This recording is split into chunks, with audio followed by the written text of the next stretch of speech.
جی قال المؤلف رحمه الله تعالى في باب الخوف من الشرك وقول الله عز وجل إن الله لا يغفر أن يشرك به ويغفر ما دون ذلك لمن يشاء.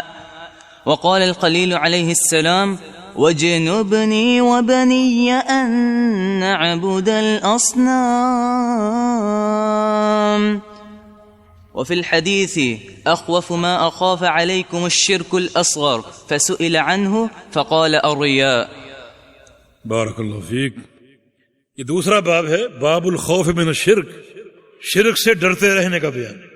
شرک کے تعلق سے ڈرتے رہیے. بڑی اس میں تنبیہ ہے، بہت بڑی. کچھ لوگوں کو اپنی توحید کا زعم ہوتا ہے، یہ بھی شیطان کا ایک وار ہے. جتنی بھی ٹھوس توحید ہو دل میں تواضع ہونی چاہیے. یہ نیکی کا کبر ایک فتنہ ہے بہت بڑا، اپنے آپ کو اس سے بچائیے. شیخ الاسلام نے شروع کے 3 ابواب، توحید کا وجوب، توحید کی فضیلت اور توحید کی تحقیق بیان فرمائے. اس پر آپ محنت کی، محنت کر کے ان چیزوں کو حاصل کیا، تو یہ نہیں کہ آپ شرک سے بے خوف ہو جائیں اور کچھ زعم آپ کے اندر پیدا ہو جائے اور شیطان کوئی تکبر کا وار کر دے. جتنی بھی قوی توحید ہو اس تعلق سے سوچتے رہیں، ڈرتے رہیں. ایک تو یہ تنبیہ ہے، اور دوسرا یہ کہ شرک بڑی خوفناک اور بڑی خطرناک چیز ہے. اس سے ڈریں اور اپنے عقیدے کو شرک کی آمیزش سے پاک کریں. اور یہ خوف ہمیشہ دامن گیر رہنا چاہیے، کبھی اس سے غافل نہ ہو. شرک کی خطورت کیا ہے، خطرناکی کیا ہے، اس کی ہیبت کیا ہے. آئیے قرآن کی پہلی آیت ان اللہ لا یغفر ان یشرک بہ. سن لو، اللہ تعالی نہیں معاف کرتا کہ اس کے ساتھ شرک کیا جائے. یعنی شرک ناقابل معافی گناہ. یہ کون فرما رہا ہے؟ اللہ تعالی، جو یہ فرماتا ہے قل یا عبادی الذین اسرفوا علی انفسہم لا تقنطوا من رحمت اللہ ان اللہ یغفر الذنوب جميعا. اے پیغمبر کہہ دیجئے میرے وہ بندو جو اپنے آپ پر زیادتی کر بیٹھے گناہوں کی، اللہ کی رحمت سے مایوس نہ ہونا. اللہ تعالیٰ تمام گناہ معاف کرنے والا. جس ذات کا یہ فرمان ہے وہ یہ فرما رہا ہے کہ اللہ تعالیٰ شرک کو معاف نہیں کرے گا. کتنا خطرناک گناہ ہے. اس زمانے میں کتنے بھیانک گناہ ہیں. لوگ اپنی بیٹیوں کو زندہ درگور کرتے تھے، اتنا بھیانک گناہ. یہ بھی قابل معافی، یہ بھی قابل معافی، لیکن شرک قابل معافی نہیں. اللہ تعالیٰ تمام گناہوں کو معاف کرنے والا ہے، شرک کو معاف نہیں کرے گا. یہ سورہ بروج قرآن کی ایک سورہ 30ویں پارے میں، اس میں اصحاب اخدود کا قصہ ہے. آپ نے وہ سنا ہے اور پڑھا ہے بار بار. اس میں کیا ہوا؟ جو لوگ اسلام لائے، توحید قبول کی، اللہ کے ولی بن گئے، وقت کے حاکم نے اور اس کی فوج نے خندقیں جلائیں، آگ جلائی اور انہیں آگ میں جھونک دیا. مردوں کو، عورتوں کو آگ میں جلا دی. حدیث میں اس تعداد کا ذکر نہیں کتنے لوگوں کو جلایا گیا، لیکن بعض تفصیلی روایتوں میں ایک دن میں 30,000 لوگوں کو جلایا گیا. مرد بھی تھے، عورتیں بھی تھیں، اللہ کے اولیاء، اللہ کے دوست، اللہ کی توحید کو قبول کرنے والے. اللہ پاک نے کیا فرمایا؟ ان الذین فتنوا المؤمنین والمؤمنات ثم لم یتوبوا. جن لوگوں نے میرے مومن بندوں اور مومن بندیوں کو عذاب میں مبتلا کیا، عذاب میں ڈالا، اور پھر توبہ نہ کر سکے. کیا مانا؟ اگر یہ بھی توبہ کر لیں انہیں بھی معاف کر دیں. مگر شرک قابل معافی نہیں. ہم نے کل بتایا تھا نصارہ کا عقیدہ، کوئی کہتا عیسیٰ اللہ ہے، کوئی کہتا ہے عیسیٰ اللہ کا بیٹا ہے، اور کوئی کہتا ہے کہ اللہ تعالیٰ 3 عناصر سے مل کر بنتا. کتنا بھیانک عقیدہ. اللہ پاک نے تینوں عقیدے ذکر کیے اور آگے فرمایا کہ افلا یتوبون الی اللہ. یہ لوگ توبہ کیوں نہیں کر لیتے؟ مانا اگر یہ بھی توبہ کر لیں اللہ ان کو بھی معاف کر دے.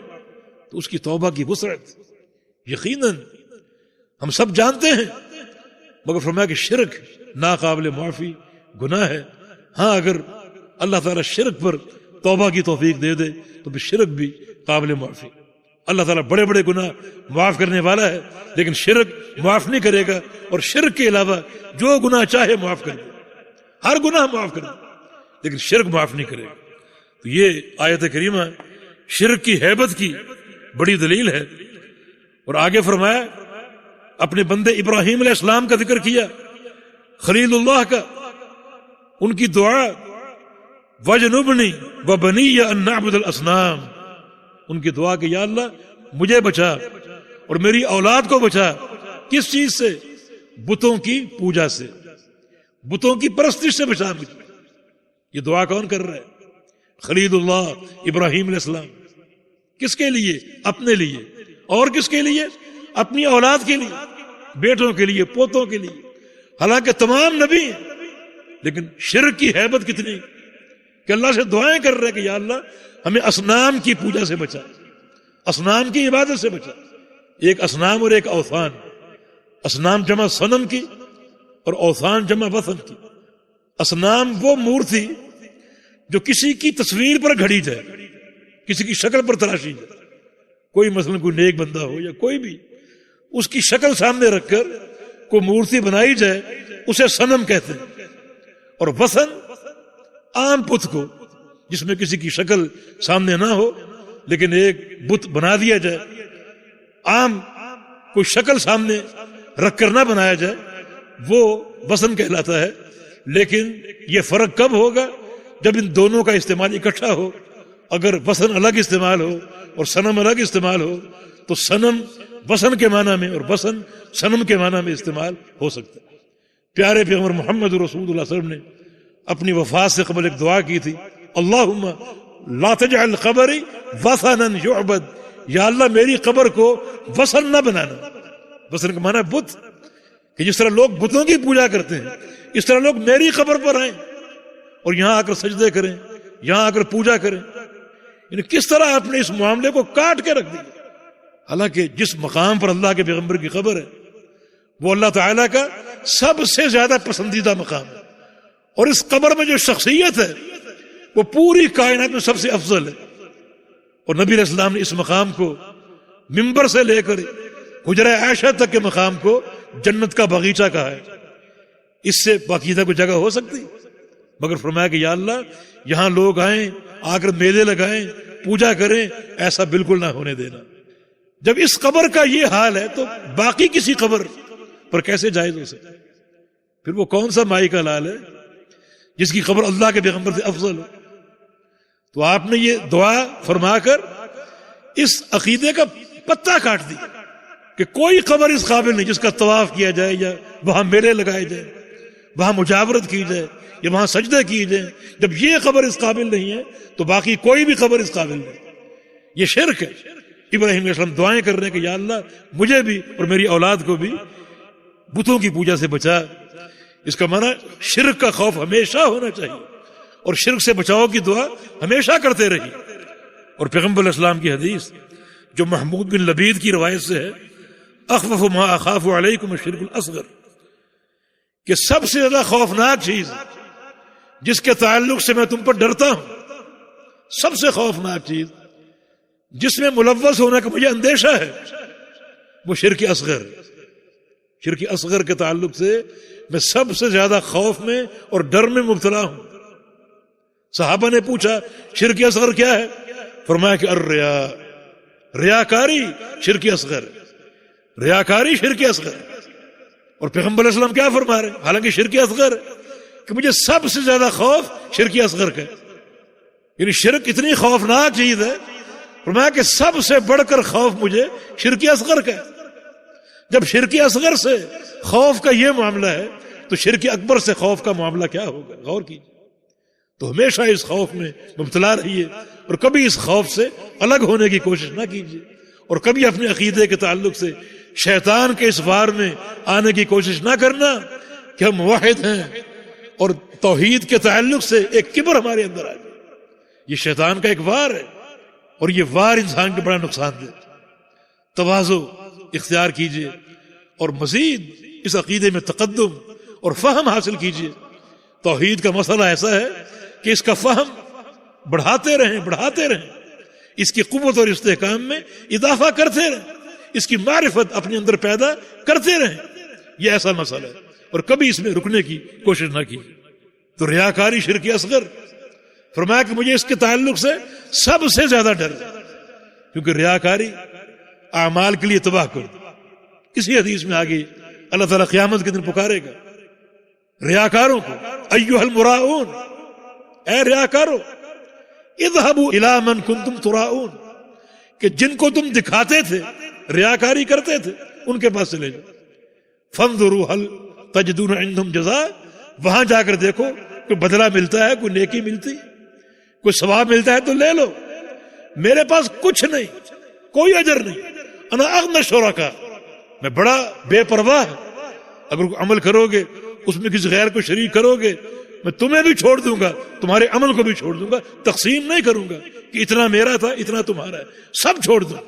تو ریاکاری انتہائی نقصان دہ، سب سے پہلے جہنم جن پر بھڑکے گی وہ ریاکار لوگ ہیں، چوٹی کی نیکیاں کرنے والے، ایک شہید، ایک سخی اور ایک قرآن کا عالم، مگر ریاکار تھے، سب سے پہلے جہنم میں ڈال دیے جائیں گے۔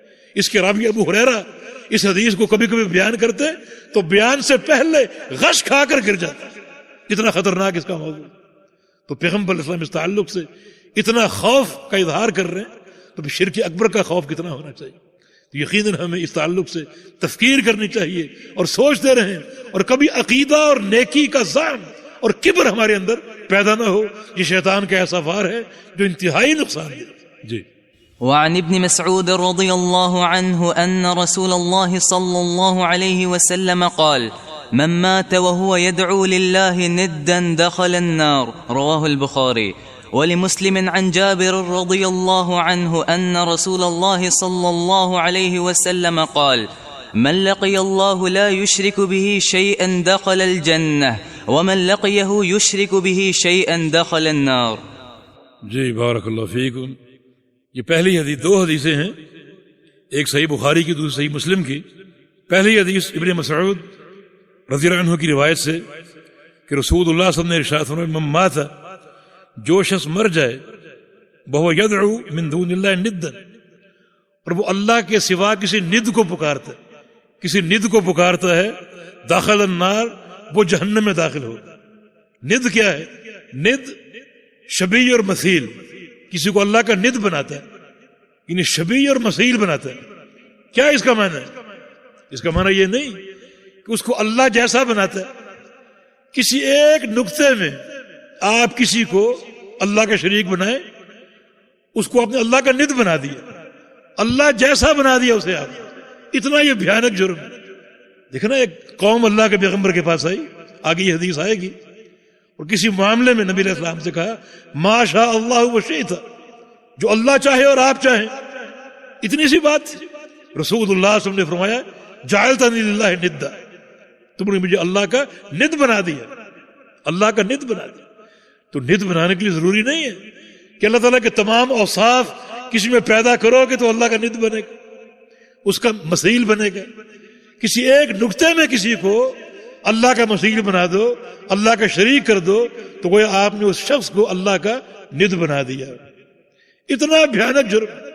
تو فرمایا کہ جو شخص اس طرح مرے کہ اس نے اللہ کے علاوہ کسی ایک عمل میں ند بنا دیا ہو، داخل النار، تو وہ جہنم میں داخل ہو جائے گا۔ اس کا معنی شرک ایک ایسا معاملہ ہے کہ شرک چاہے پہاڑ جیسا ہو یا سوئی جیسا ہو، دونوں کی برائی برابر ہے، اور دونوں انسان جہنم میں، دونوں جہنم، خواہ پہاڑ جیسا ہو خواہ سوئی جیسا ہو۔ موسیٰ علیہ السلام کی قوم نے کیا کہا تھا؟ اجعل لنا الہا کما لہم آلہہ، جیسا ان کا الہ ہے ویسا ہمارا الہ بنا دو، پورا کا پورا۔ نبی علیہ السلام کی قوم نے کیا کہا؟ اجعل لنا ذات انواط کما لہم ذات انواط، کہ یا رسول اللہ صلی اللہ علیہ وسلم جیسا مشرکین کا درخت ہے یہ، ایسا ہمارا بھی بنا دیجیے، تاکہ ہم جب کسی جہادی مشن پر جائیں تو اپنے ہتھیار اس سے معلق کریں، لٹکائیں، ہم کو فتح مل جائے۔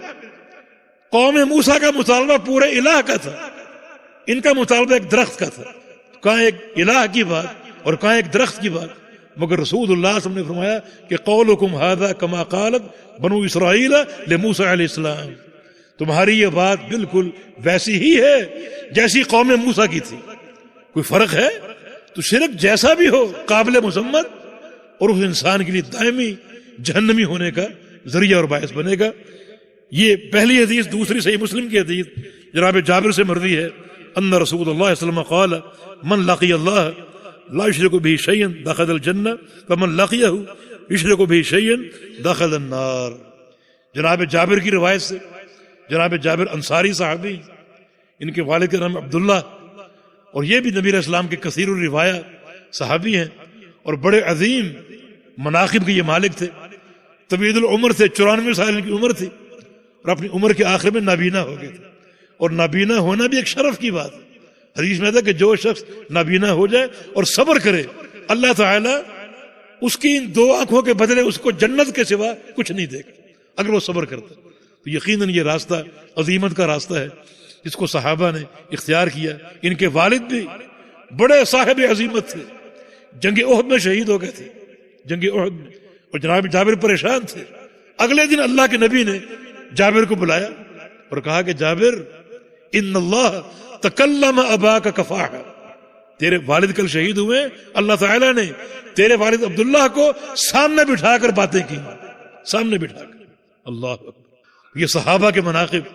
تو جناب جابر سے یہ حدیث مروی ہے، من لاقی اللہ لا یشرک بہ شیئا دخل الجنہ، کہ جو شخص اللہ تعالیٰ کو ملے اس طرح کہ اس نے شرک نہ کیا، توحید کے ساتھ ملے، وہ جنت میں داخل ہو، اور جو اللہ کو ملے شرک کرتے ہوئے وہ یقیناً جہنم میں داخل ہو۔ ایک حدیث میں ان دونوں کو موجبتان کہا گیا، 2 عمل واجب کرنے والے۔ جو توحید پر قائم رہا، توحید پر چلتا رہا حتیٰ کہ توحید پر موت آ گئی، تو یہ عمل اس کا جنت کو واجب کر دے گا۔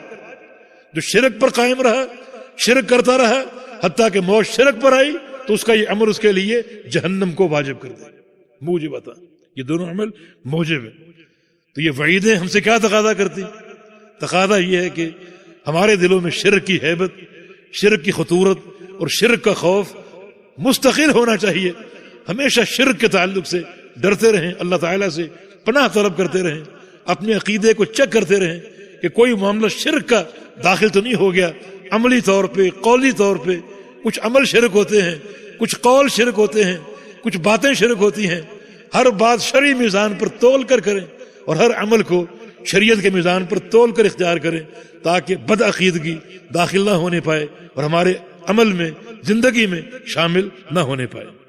قال المؤلف رحمه الله تعالى في باب الدعاء إلى شهادة أن لا إله إلا الله وقول الله تعالى قل هذه سبيلي أدعو إلى الله على بصيرة أنا ومن اتبعني وسبحان الله وما أنا من المشركين۔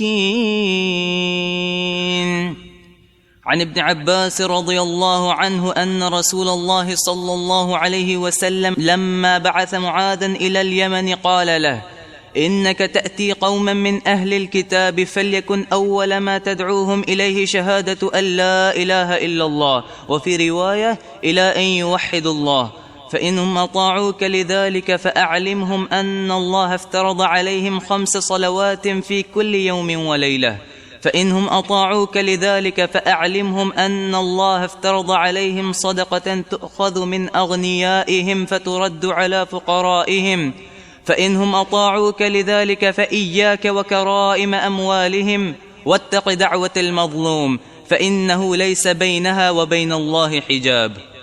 بارک اللہ فیک۔ اچھے لہجے میں قرآن پڑھنے کی کوشش کریں، اللہ تعالیٰ مجھے اور آپ کو توفیق دے۔ یہ بھی دین میں انتہائی افضلیت والا عمل ہے۔ نبی علیہ السلام کی حدیث ہے کہ ما اذن اللہ لشیء اذنہ لنبی یتغنی بالقرآن۔ اللہ تعالیٰ جس شوق سے، جس محبت سے اپنے نبی کی قرآن کی تلاوت سنتا ہے، اس محبت سے اور کوئی چیز نہیں سنتا۔ تو اللہ تعالیٰ اچھے لہجے سے ہمیں قرآن پڑھنے کی توفیق عطا فرمائے۔ باب الدعاء الی شہادت ان لا الہ الا اللہ، لا الہ الا اللہ کی شہادت کی طرف دعوت دینا اور بلانا۔ کیا ترتیب ہے صاحب کتاب کی، شیخ الاسلام کی؟ 4 چیزیں واضح کر دی۔ ایک توحید کا وجوب، توحید کی فضیلت اور توحید کی تحقیق اور شرک کا خوف۔ اچھی طرح سمجھ لیا؟ اور اپنی قلوب اور اعمال کو توحید کے نور سے سجا لیا، منور کر لیا، اللہ تعالیٰ اس پر استقامت دے۔ اب اس نعمت کو اپنے تک محدود نہ رکھو، بلکہ اس کو آگے بیان کرو، آگے توحید کی دعوت دو، توحید کے داعی بنو اور توحید کے مبلغ بنو۔ داعی ہونا ہر مومن کا کردار ہے، اس کو علماء نے واجب کہا ہے۔ ہر مومن، میں بھی آپ بھی، ہر مومن داعی ہوتا ہے۔ نبی علیہ السلام کی حدیث، جب آپ نے حج کے موقع پر خطبہ دیا، لوگوں کا جمع غفیر تھا، کچھ نے سنا اور کچھ نے نہیں سنا، فرمایا کہ فَلْيُبَلِّغِ شَاهِدُ الْغَائِبَ، کہ جو لوگ یہاں موجود ہیں میرے خطبے کو سننے والے، وہ اس خطبے کو آگے پہنچائیں جنہوں نے نہیں سنا۔ حالانکہ اکثریت کن لوگوں کی تھی؟ جنہوں نے پہلی بار پیغمبر علیہ السلام کو دیکھا تھا۔ 1,00,000 سے زائد صحابہ تھے، پہلی بار پیغمبر علیہ السلام کو دیکھا تھا، ان پر بھی آپ نے فرض قرار دیا کہ میری بات کو آگے پہنچانا ہے، اس خطبے کو آگے پہنچانا ہے۔ مانا ہر مومن کے لیے داعی ہونا یہ فرض ہے، واجبات میں سے۔ اور توحید کی دعوت یقیناً اوجب الواجبات ہے، اور اس کی فضیلت یہ ہے من احسن قول ممن دعا الی اللہ، جو اللہ کے دین کا داعی ہو، اللہ کی توحید کا داعی ہو، اس سے بہتر بات اور کس کی ہو سکتی؟ بندے کی زبان سے نکلنے والے کلمات میں سب سے بہترین کلمہ کیا ہے؟ اللہ کے دین کی دعوت، اللہ کی توحید کی دعوت۔ اسی لیے نبی علیہ السلام کا فرمان ہے المؤذنون اطول اعناقا یوم القیامہ، کہ قیامت کے دن مؤذنوں کی گردنیں سب سے لمبی ہوں گی۔ کیوں؟ وہ اللہ اکبر اللہ اکبر اشہد ان لا الہ الا اللہ کی اذانیں دیتے۔ ایک سفر میں اللہ کے پیغمبر صحابہ کرام کے ساتھ کہیں پڑاؤ ڈالا، دور سے ایک مبہم آواز آئی، پتہ نہیں کس کی تھی، اذان دے رہے، اللہ اکبر اللہ اکبر۔ اللہ کے پیغمبر نے سنا، فرمایا عدل فطرہ، یہ شخص جو بھی ہے فطرت پر ہے۔ اس نے کہا اشہد ان لا الہ الا اللہ، اللہ کے پیغمبر نے فرمایا دخلت الجنہ، جنت میں داخل ہو چکا ہے۔ اذان، دعوت الی اللہ، اللہ کی توحید کی گواہی، کتنی اس میں عظمت۔ صحابہ نے یہ بات سنی، اس شخص کو دیکھنے کا شوق پیدا ہو کہ ایک چلتے پھرتے جنتی کو اپنی آنکھوں سے دیکھیں۔ اس کو تلاش کرنے لگے، مل گیا، ایک گھاٹی پر مل گیا۔ وہ کون تھا؟ کان راعی غنم، بکریوں کا چرواہا تھا، بکریاں چرا رہا تھا، نماز کا وقت ہوتا، اکیلا تھا، اذان کہتا، اقامت کہتا اور نماز شروع کر دیتا۔ اللہ تعالیٰ ایسے بندوں کے پیچھے فرشتوں کو کھڑا کر کے اس کو جماعت کا ثواب دیتا۔ تو دیکھیں بشارت، دعوت الی اللہ۔ اور جو شخص فہم کے ساتھ توحید کی دعوت دے، اکثر آج مؤذن وہ ہیں جن کو اذان کا معنی معلوم نہیں، بشارت ہے، لیکن جو شخص بصیرت کے ساتھ اور فہم کے ساتھ توحید کا داعی ہوگا، اس کا کتنا اجر ہوگا، کیا اس کا مرتبہ اور مقام ہوگا، کتنا اس کا مرتبہ اور مقام ہوگا۔ بلال حبشی کا یہ مقام، مؤذن رسول اللہ تھے، ان کو یہ شرف حاصل۔ نبی علیہ السلام نے فرمایا تھا بلال بما سبقتنی الجنہ، تو جنت میں میرے آگے آگے کیسے؟ میں جنت میں جہاں بھی گیا آگے تیری آواز آ رہی، مجھ سے آگے، یہ شرف کیسے مل گیا؟ مؤذن رسول اللہ صلی اللہ علیہ وسلم۔ آپ کے ذہن میں اشکال آئے گا کہ بلال اللہ کے نبی سے آگے کیسے؟ نبی سب سے آگے ہوتا ہے۔ ابن قیم رحمہ اللہ نے بڑی اس پر عمدہ تقریر کی، بڑا عمدہ لکھا ہے اس پر۔ وہ کہتا ہے کہ بلال حبشی کا آگے ہونا یہ نبی علیہ السلام سے تقدم نہیں، بلکہ نبی علیہ السلام کے لیے پروٹوکول ہے۔ جیسے ایک بادشاہ سربراہ مملکت جو باہر نکلتا ہے تو ایک گاڑی اسے آگے آگے چلتی، وہ تقدم نہیں ہوتا، وہ بادشاہ کے لیے تکریم ہے، وہ اس کی ہیبت ہے، اس کے لیے پروٹوکول ہے۔ جنت میں اللہ کے پیغمبر جب بھی باہر نکلیں گے بلال آپ سے آگے آگے ہو۔ ابن قیم فرماتے ہیں کہ پھر یہ سوال پیدا ہوتا ہے کہ یہ شرف ابو بکر کو کیوں نہیں ملا، عمر بن خطاب کو کیوں نہیں ملا، بلال کو کیوں ملا؟ فرماتے ہیں اس کا جواب یہ ہو سکتا ہے کہ بلال وہ صحابی ہیں جو کم از کم نماز کے عمل میں سب سے پہلے آتے تھے۔ مؤذن تھے نا، مؤذن کا کام کیا ہے؟ سب سے پہلے مسجد میں آنا، مسجد کو کھولنا، اذان دینا، اس عمل میں یہ سابقین میں سے تھے۔ اللہ نے سبقت کا شرف ان کو دیا کہ جنت میں اپنے پیارے پیغمبر کے لیے تقدم دیا، ان کو پروٹوکول دینے کے لیے، ان کی تکریم اور ہیبت کے لیے۔ تو دعوت اللہ بڑا عظیم مشن ہے، اللہ کے دین کے داعی بن جاؤ اور توحید کے داعی بن جاؤ۔ باب الدعاء الی شہادت لا الہ الا اللہ، لا الہ الا اللہ کی گواہی کی دعوت دیتے رہنا، لوگوں کو بلاتے رہنا اپنی حدود کے بقدر، اپنی حدود کے بقدر۔ اس کے لیے ضروری نہیں کہ بندہ عالم فاضل ہو، جس کے پاس جو علم ہے وہ پہنچا دے۔ نبی علیہ السلام نے میدان مینا میں دعا کی تھی حج کے موقع پر، نضر اللہ عمران سامع مقالتی فحفظها ثم اداها كما سمعها۔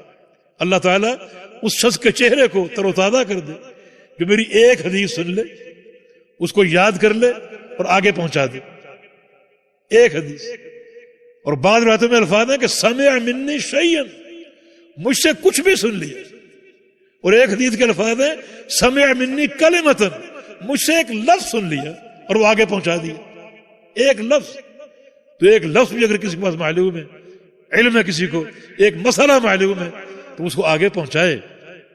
دعوت دین ایک بڑے شرف کی بات ہے، اور پھر توحید کی دعوت سب سے بڑا شرف ہے۔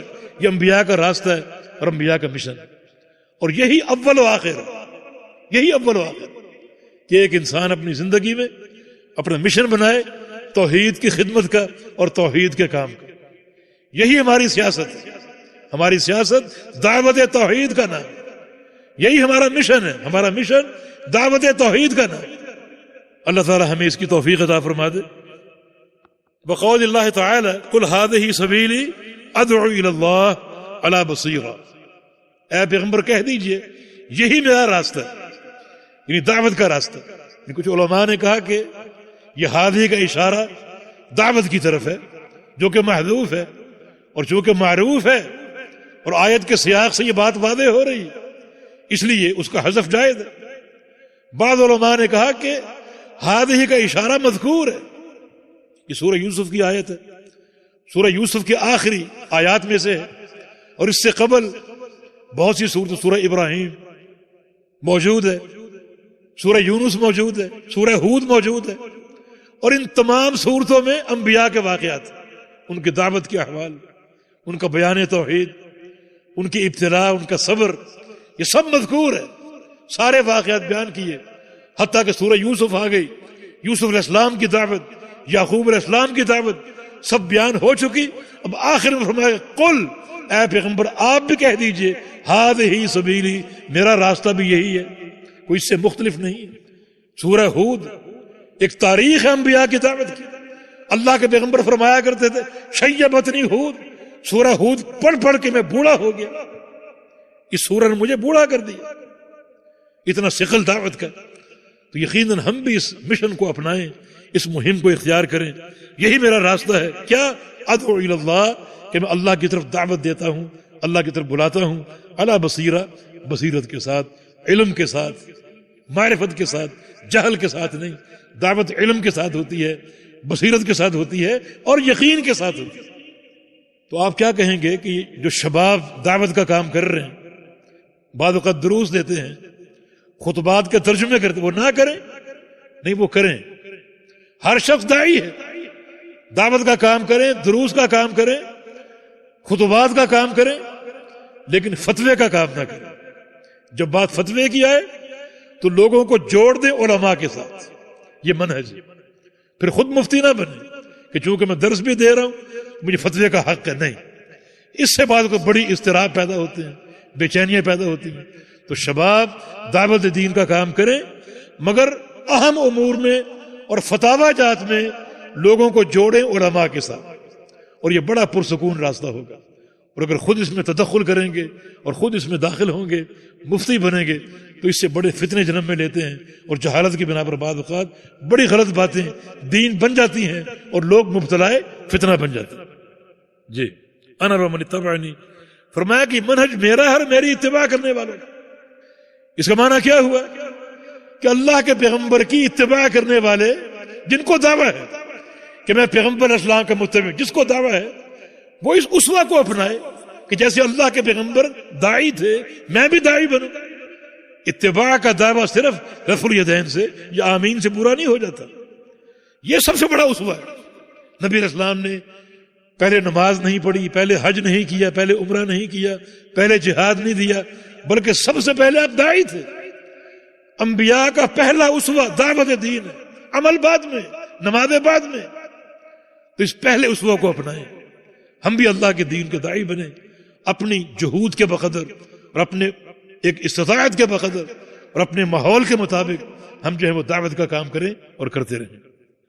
آگے حدیث ابن عباس رضی اللہ عنہما کی فرماتے ہیں لما بعث معاذ الى الیمن، اپنے صحابی معاذ بن جبل رضی اللہ عنہ کو جب یمن میں بھیجا.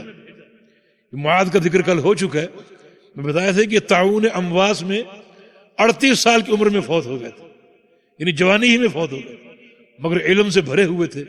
اللہ کے نبی نے فرمایا تھا کہ معاذ قیامت کے دن آئے گا میری امت کی علماء کی قیادت کرتے ہوئے، بڑے صاحب علم تھے. نبی علیہ السلام کی حدیث ہے کہ حلال و حرام کے سب سے بڑے عالم معاذ ہیں. اتنا ان کو علم اللہ نے دیا تھا، اور اللہ کے نبی نے فرمایا تھا مجھے تم سے بڑی محبت ہے، اس لیے اس محبت کا اظہار آپ نے اس طرح کیا کہ ان کو بڑا علم نافع دیا. اور آج یہ بھی ایک اظہار ہے، ان کو یمن کی طرف بھیجا، معاذ بن جبل کو یمن بھیجا. ساتھ ساتھ چل پڑے، معاذ سوار ہو گئے اور اللہ کے پیغمبر تھوڑی دیر ساتھ چلے. ایک دو باتیں ارشاد فرمائی. معاذ انک تأتی قوما من اہل الکتاب، جس علاقے میں آپ جا رہے ہیں وہاں سارے اہل کتاب ہیں یا اکثر اہل کتاب، یعنی میدان بڑا سخت ہے، میدان بڑا سخت ہے اور آپ کو بڑا کام کرنا ہوگا. ایک نقطہ یہاں قابل غور ہے، اتنا سخت محاذ ہے اور اللہ کے نبی نے اکیلے معاذ کو بھیجا. جماعت کیوں نہیں بھیجی؟ آج تبلیغی مشن میں جماعتیں جاتی ہیں، جماعت آ رہی ہے، جماعت جا رہی. یہ اللہ کے نبی کا منہج نہیں ہے. دعوت کے لیے جماعت کا جانا، جماعت کا آنا، یہ اللہ کے پیغمبر کا منہج نہیں ہے. دعوت کے لیے داعی جاتا ہے، ایک جائے دو جائے، یہ منہج ہے مصطفیٰ صلی اللہ علیہ وسلم. ایک فرد کو آپ نے معاذ بن جبل کو بھیجا، حالانکہ سخت ترین محاذ ہے. جماعت بھیجتے، مگر جماعت بھیجنا دعوت کے لیے نبی علیہ السلام کی سنت سے ثابت نہیں. جو 70 صحابہ کی جماعت ایک بار آپ نے بھیجی تھی تو وہ صرف دعوت کا مقصد نہیں تھا، بلکہ ان لوگوں کے اپنے پڑوسیوں سے جو جنگ و جدال بھی جاری تھا تو آپ نے ان کی مدد کے لیے، ان کی تعداد بڑھانے کے لیے 70 قراء بھیجے جو ان کے ہاں تعلیم کا کام بھی کریں اور میدان جہاد میں ان کی مدد بھی کریں، جن کو دھوکے سے شہید کر دیا گیا. لیکن نبی علیہ السلام کی سنت اور طریقہ دعوت کے لیے ایک داعی کا بھیجنا ہے، جماعت کا بھیجنا ہے. یہ جماعت بھیجنا، یہ تاثر کیوں ہے؟ یہ بات کب سے شروع ہوئی؟ جب سے بھی شروع ہوئی، لیکن اس کی اساس ایک بڑی غلط بات ہے، اور وہ یہ ہے کہ کچھ لوگ کہتے ہیں کہ دین کے معاملے میں خبر واحد حجت نہیں، یعنی ایک شخص کا جانا حجت نہیں ہے، پوری جماعت جائے تو جماعت کا جانا حجت ہوگا. یہ عقیدہ باطل ہے، یہ عقیدہ غلط ہے. عقیدہ ہو، احکام ہو، دین کا کوئی شعبہ ہو، اگر خبر واحد ایک ثقہ پر مشتمل ہے تو اس کی بات حجت ہے اور دلیل ہے. متواتر یہ کب سے آ گیا اور تواتر کی بات کب سے ہو رہی ہے؟ سلف صالحین کے دور میں ایسا کوئی نظریہ نہیں تھا، یہ متاخرین کی باتیں ہیں. سلف صالحین کے دور میں متواتر اور احاد میں کوئی فرق نہیں تھا، کوئی فرق نہیں تھا. دیکھیں نبی علیہ السلام کی ایک حدیث مثلا 50 صحابہ نے سنی، 50 صحابہ نے سنی، اب وہ پھیل گئے. کوئی مصر چلا گیا، کوئی شام چلا گیا، کوئی بغداد چلا گیا، کوئی خراسان چلا گیا اور جا کر وہ حدیث وہاں بیان کی. تو صحابی ایک ہے، جماعت ہے، وہ تو ایک ہی ہے نا. جو صحابی خراسان گیا اس نے اہل خراسان کو حدیث بیان کی، اس کا بیان کرنا اہل خراسان کے لیے حجت تھا یا نہیں تھا؟ حجت تھا. متواتر حدیث یہ کب بنی؟ وہ ہمارا دور آیا، ہم نے کتابیں دیکھی کہ یہ حدیث انس سے بھی مروی ہے، ابو ہریرہ سے بھی مروی ہے، ابن عمر سے بھی مروی ہے، جابر سے بھی مروی ہے. اس کے طرق اکٹھے کیے تو ہم پر یہ بات واضح ہے کہ یہ حدیث متواتر ہے. لیکن قرون اولیٰ میں متواتر نہیں تھی، خبر واحد تھی. تو یہ تقسیم ہم کہاں سے لے؟ تو جماعتیں بھیجنے کا تصور ایک بدعی جو ہے وہ نظریے پر قائم ہے کہ ایک کا جانا حجت نہیں ہے، پوری جماعت جائے. حالانکہ اللہ کے نبی نے اکیلے معاذ کو یمن بھیجا، حالانکہ سخت ترین محاذ تھا، سارے اہل کتاب تھے، مگر فرد واحد کو بھیجا. فرمایا کہ فَلْيَكُنْ أَوَّلَ مَا تَدْعُوهُمْ إِلَيْهِ شَهَادَةُ أَنْ لَا إِلَهَ إِلَّا اللَّهُ. معاذ تم نے کیا کرنا ہے؟ سب سے پہلا کام یہ کرنا ہے کہ ان کو لا الہ الا اللہ کی گواہی کی دعوت دینی. یہ پہلا کام ہے، ان کو یہ دعوت دینی کہ لا الہ الا اللہ، اس کی گواہی دو. ہم نے گواہی پر کل تفصیل سے بات کر دی کہ باقاعدہ گواہی ہونی چاہیے، اس کلمے کی گواہی دینی پڑے گی. یہ تمہارا پہلا کام ہے، اس کے لیے کوشش کرو، اس کے لیے محنت کرو. اور جب تک لا الہ الا اللہ کی گواہی وہ نہ دینے لگیں اس وقت تک دوسری بات نہیں کرنی. دوسری بات نہیں، یہ کفار کے مجتمع میں. لیکن جب اسلامی معاشرہ ہوگا وہاں پورا دین پیش کیا جائے گا، توحید بھی، نماز بھی، روزہ بھی، پورے دین کی دعوت دی جائے گی. لیکن چونکہ آپ کا میدان کفار کا میدان ہے، انہیں پہلے توحید بتاؤ، توحید سکھاؤ. اور جب وہ توحید قبول کر لیں پھر ان کو بتاؤ کہ 5 نمازیں فرض ہیں. نمازیں قبول کر لیں پھر بتاؤ کہ زکوٰۃ فرض ہے. اور جب زکوٰۃ بتاؤ تو ان سے زکوٰۃ وصول کرو، مگر زکوٰۃ کی وصولی میں جو ان کا بہترین مال ہے، قرائم اموال ہیں، وہ حاصل نہ کرو، بلکہ متوسط مال، نہ وہ گھٹیا درجے کا ہو نہ انتہائی اعلیٰ درجے کا ہو، بلکہ درمیانہ ہو، وہ وصول کرو.